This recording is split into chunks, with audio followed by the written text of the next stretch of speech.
देवस्य धीमहि धियो यो नः प्रचोदयात्।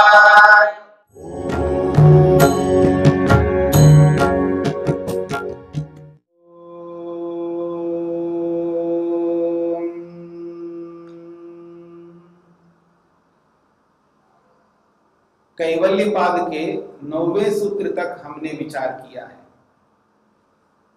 प्रसंग चल रहा था धर्माधर्म जिस प्रकार का होता है, पाप और पुण्य, पुण्य पाप जिस प्रकार का होता है उसी प्रकार का संस्कार, और जैसे संस्कार होते हैं उसी के अनुरूप स्मृति उत्पन्न होती है। ये प्रसंग चल रहा है। तो स्मृति जो उत्पन्न होती है ये उसके पीछे वासना संस्कार कारण है। तो ये जो संस्कार है ये संस्कार कब तक रहता है, इसकी कोई समाप्ति होती है, इसका कोई अंत होता है, इसका कोई उच्छेद होता है? तो इस संदर्भ को लेकर के, इस मन में उठने वाले प्रश्न को लेकर के महर्षि पतंजलि ने बहुत बड़ी बात कही है। तासाम अनादित्वम च आशिषो नित्यत्वा। प्रसंग चल रहा था ना, संस्कार और संस्कारों के अनुसार स्मृति। तो वो जो संस्कार है, किसी के मन में आ जाए कि ये संस्कार कब तक रहेंगे, वासना कब तक रहेगी, तो महर्षि पतंजलि कह रहे हैं तासाम वासनानाम अनादित्वम भवति।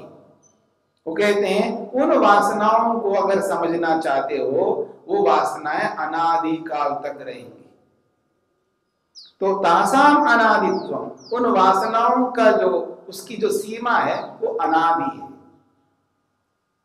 अनादि का मतलब है जिसकी समाप्ति नहीं होती है, निरंतर बनी रहती है। ऐसा क्यों? तो कहा आशिषो नित्यत्वात्। आशिषा कहते हैं इच्छा को, तमन्ना को, अभिलाषा को, आकांक्षा को।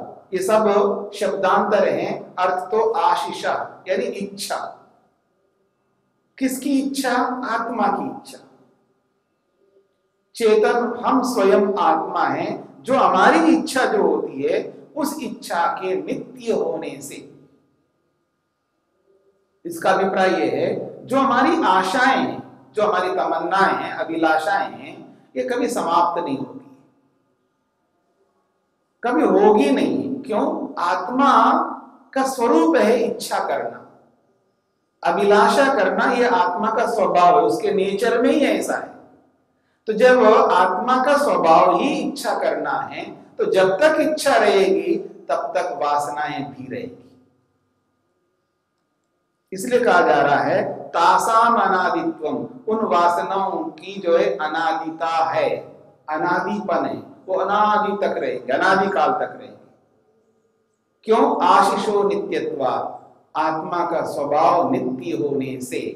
और जिसका स्वभाव नित्य होता है उस स्वभाव को कभी रोक नहीं सकते, और आशा को रोक नहीं सकता व्यक्ति। और जब तक आशा रहेगी तब तक वासनाएं रहेंगी। ये बात कही जा रही है सूत्र के माध्यम से। अब यहां पर मन में आ सकता है किसी के भी मन में, अनादि का अर्थ ये है, क्या ये कहना चाहते हैं ऋषि कि जैसे आत्मा अनादि है, जैसे परमात्मा अनादि है, जैसे ये जो पूरी सृष्टि दिखाई दे रही है, इस सृष्टि का जो रॉ मटेरियल है, मूल उपादान तत्व है, जिसको हम लोग शास्त्रों के अनुसार सत्व रज तम नामक पदार्थों से बोलते हैं, वो भी अनादि है, ऐसा बोला जाता है। तो ये सब अनादि है। तो क्या इन अनादियों के अनुसार ये जो वासना ये भी अनादि है? अगर अनादि है तो इन वासनाओं को दग्ध करने के लिए, समाप्त करने के लिए उपदेश क्यों किया जा रहा है? ये सब बातें मन में आ जाती है व्यक्ति की। इसलिए जब कोई शब्द बोला जाता है, उस शब्द के पीछे कोई भाव, कोई तात्पर्य रहता है। वक्ता जिस बात को लेकर के जो बोलता है उसके पीछे बहुत सारी बातें होती हैं। इसलिए उसकी आसक्ति क्या है, उसका तात्पर्य क्या है, उसका भाव क्या है, वो क्या कहना चाहता है, उसकी आकांक्षा क्या है, इन सब बातों को समझना पड़ता है। इसलिए वाक्य को समझने के लिए, वाक्यार्थ बोध को करने के लिए कुछ बातें कही जाती है शास्त्रों में। आकांक्षा, आसक्ति, आसक्ति नहीं, आसक्ति। एक है आसक्ति, आसक्ति का अर्थ होता है राग, अटैचमेंट, वो अलग शब्द है। आसक्ति में डबल का है, ककार भी है और तकार भी है। आसक, आसक और ती, आसक्ति। और ये आसक्ति, आस और ती, इसमें डबल तकार है और उसमें ककार और तकार है, थोड़ा सा अंतर है, ककार और तकार का अंतर है। तो आकांक्षा, आसक्ति, तात्पर्य, इन सब बातों को ध्यान में रख करके जब देखा जाता है तो ये बोला जाता है अनादि दो प्रकार का है। एक है कूटस्थ अनादि, अपरिवर्तनीय अनादि है, जिसको आप बदल नहीं सकते, वो as it is same to same, जैसा वैसे ही रहेगा, उसमें कोई चेंजेस नहीं होते, अनचेंजेबल होता है। जैसे परमात्मा है, वो हमेशा जैसा वैसा ही रहेगा। आत्मा है, हमेशा जैसा वैसा रहेगा। सत्वरस्तम हमेशा जैसा वैसा नहीं रहता, अनादि है, पर जैसा है वैसा नहीं रहता, उसमें परिवर्तन होता रहता है। कभी सृष्टि के रूप में आ जाती है, कभी वापस अपने कारण में आ जाता है। तो जब सृष्टि के रूप में आ जाती है तो उसका अलग स्वरूप होता है, और जब सृष्टि नहीं रहती है तब उसका अलग स्वरूप होता है अनादि है। इस अंतर को समझने का प्रयत्न करना है। जब ये समझ में आएगा तो ये भी समझ में आएगा।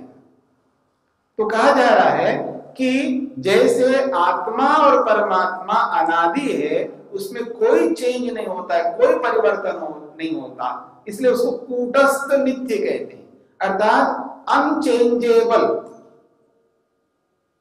जिसको चेंज नहीं कर सकते, जो परिवर्तित नहीं हो सकते, उसका एग्जिस्टेंस जैसा वैसा ही रहता है। पर सत्वरस्तम यानी इस पूरी सृष्टि का जो रॉ मटेरियल है, वो जैसा हमेशा वैसा नहीं रहता, वो चेंज होता रहता, बदलता रहता है, पर अनादि।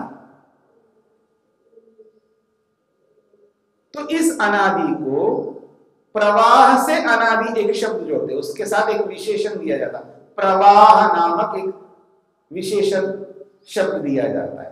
अनादि है लेकिन कैसा? प्रवाह से अनादि।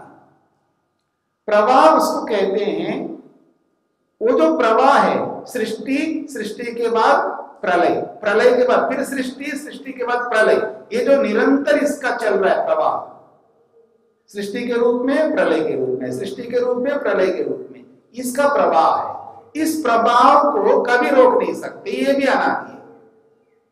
प्रवाह के रूप में अनादि है, यानी वो कभी सृष्टि के रूप में और कभी कारण के रूप में, प्रलय के रूप में, कभी प्रलय के रूप में, कभी सृष्टि के रूप में।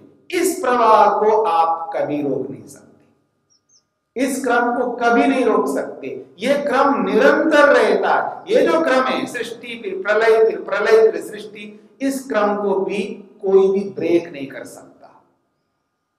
तो इसको प्रवाह से अनादि कहते हैं।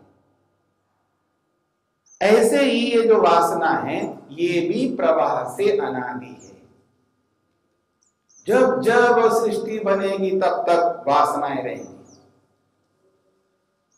और जब जब सृष्टि नहीं रहेगी तब तक ये वासनाएं प्रकट होंगी नहीं, क्योंकि शरीर भी नहीं है तो कैसे प्रकट होंगे, सृष्टि नहीं है तो कहां प्रकट होंगे।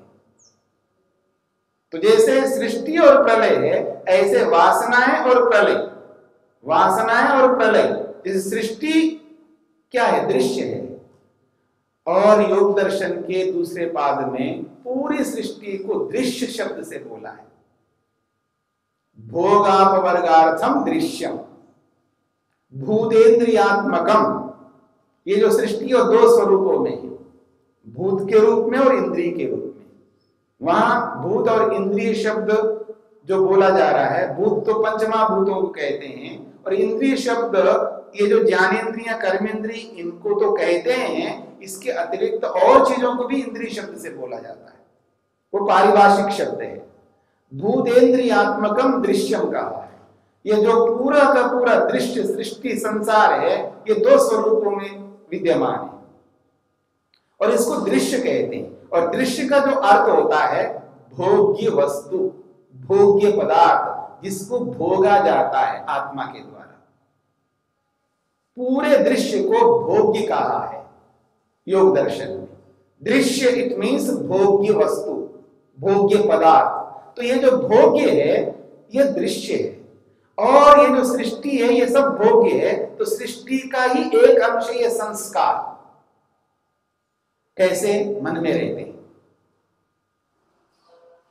ये संस्कार, मन में रहते हैं। और मन जो है दृश्य है, वो भी भोग्य है।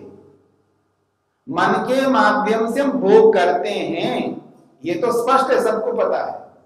मन के थ्रू जब भोग हम करते हैं तो मन जो है भोग का साधन है, भोग्य वस्तुओं को प्राप्त कराने का साधन है, पर वो स्वयं भोग्य है। कैसे समझ में आएगा? समाधि से स्पष्ट समझ में आएगा व्यक्ति।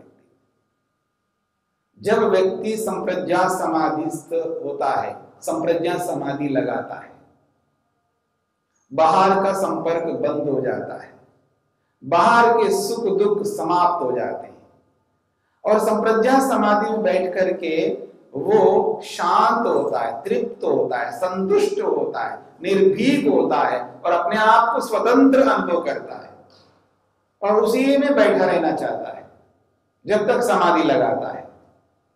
उसको बड़ा आनंद आता है, बहुत सुख मिल रहा होता है। और याद रखना, उस सुख में कोई दुख नहीं मिला हुआ होता है, वो निरंतर प्राप्त हो रहा होता है। बाहर का सुख तो तुरंत समाप्त होता है, तुरंत का मतलब है जल्दी समाप्त हो जाता है, और वो बाहर का सुख साथ में दुख भी देते रहते हैं।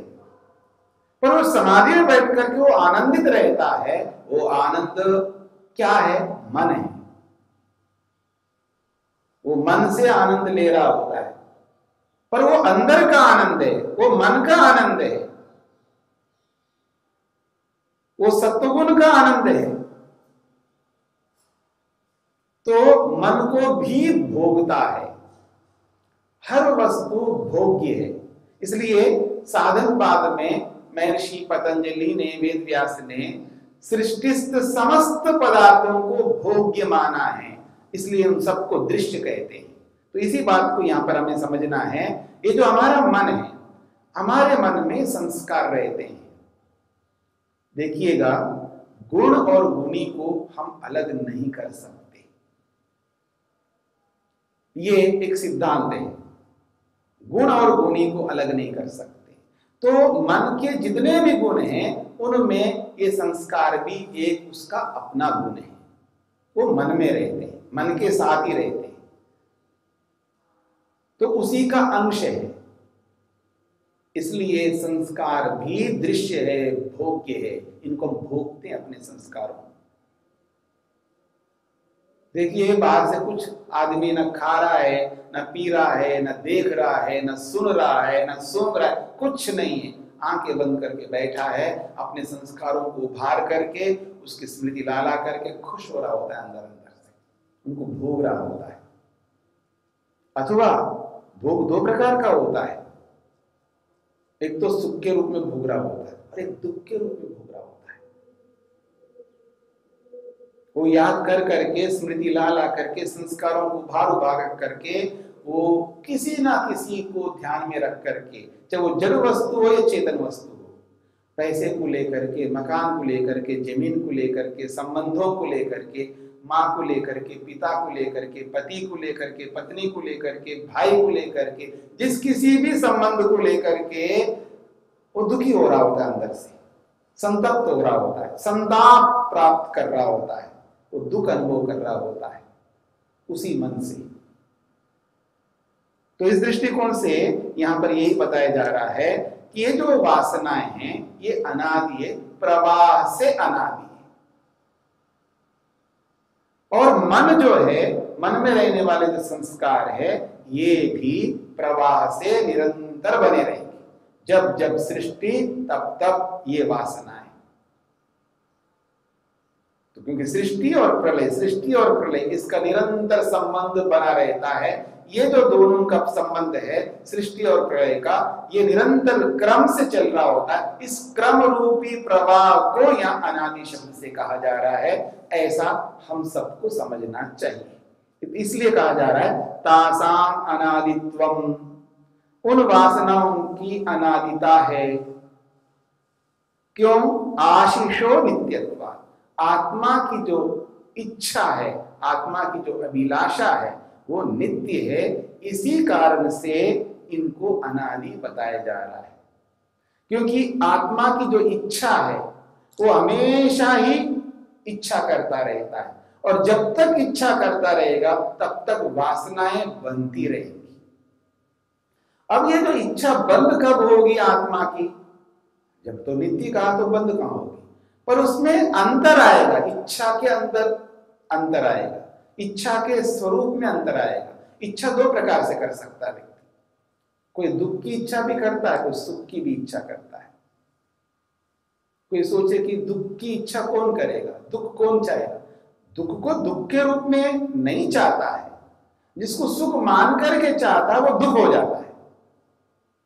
अथवा वैसे देखा जाए दुख की भी इच्छा करता है।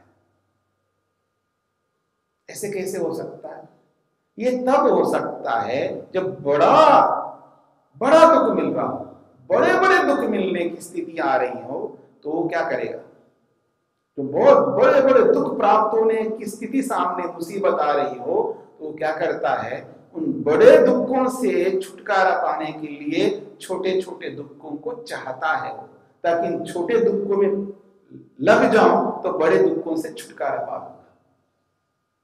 इसलिए वो दुख भी चाहता है, सुख तो चाहता है, सब लोग जानते हैं। लेकिन योगाभ्यासी व्यक्ति छोटे छोटे दुखों को सहर्ष स्वीकार करता है, उसको अपनाता है, चाह करके अपनाता है व्यक्ति। इसी का नाम तप है। तो कहा जा रहा आशीषा, ये जो आत्मा की इच्छा है, उसकी अभिलाषा है, उसको चेंज करना पड़ता है, बदलना पड़ता है ज्ञान के अनुसार। और वासना जो है वो दो प्रकार से होंगी। जब मुक्ति को प्राप्त करने की इच्छा उत्पन्न हो जाए, अपवर्ग को प्राप्त करने की इच्छा हो जाए, तो उस इच्छा से अपवर्ग संबंधी कर्म को करेगा। जब अपवर्ग को प्राप्त करने की इच्छा नहीं होती है, तो फिर वो बार बार जन्म मरण को प्राप्त करने की इच्छा होगी उसके अंदर, और जैसी इच्छा होगी वैसी ही वासना बनेगी, वैसे ही संस्कार बनेगी। तो इसलिए इस इच्छा को, आत्मा की इच्छा को एहसास करना होता है, समझना होता है कि मेरी जो इच्छा है वो कैसी इच्छा है। ज्ञान जब जुड़ जाता है तो इच्छा को ठीक से अभिव्यक्त कर पाता है, और अज्ञान जुड़ जाता है, मिथ्या ज्ञान जुड़ जाता है, तो उस इच्छा को उस इच्छा के रूप में अभिव्यक्त नहीं करता है, वो गलत इच्छा के रूप में अभिव्यक्त करता है। इच्छा तो इच्छा होती है, लेकिन एक इच्छा राइट वे में, यथार्थ में इच्छा होती है, एक रॉन्ग वे में, गलत अर्थ में इच्छा होती है।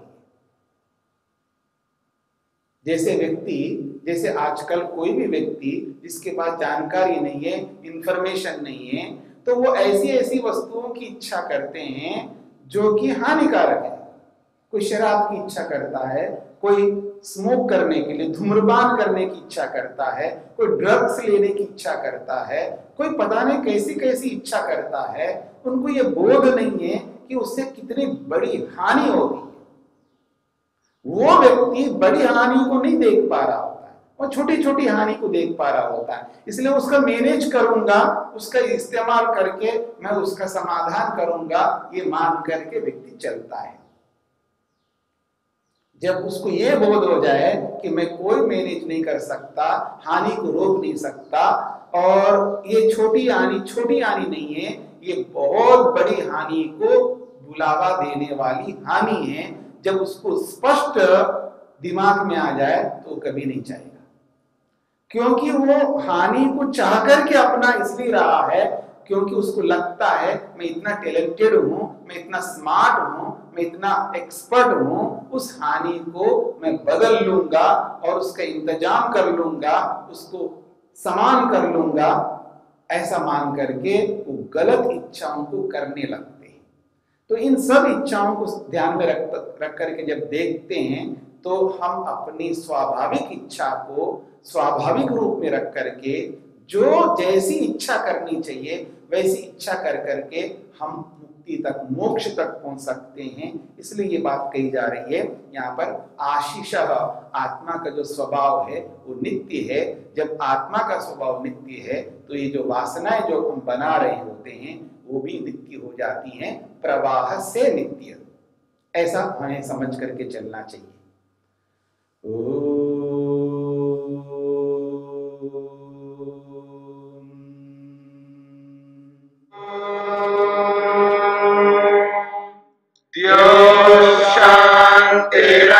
शान्तिरन्तरिक्षं शान्तिः पृथिवी शान्तिरापः शान्तिरोषधयः शान्तिः वनस्पतयः शान्तिर्विश्वे देवाः शान्तिर्ब्रह्म शान्तिः सर्वं शान्तिः शान्तिरेव शान्तिः क्षमा शान्तिरेधि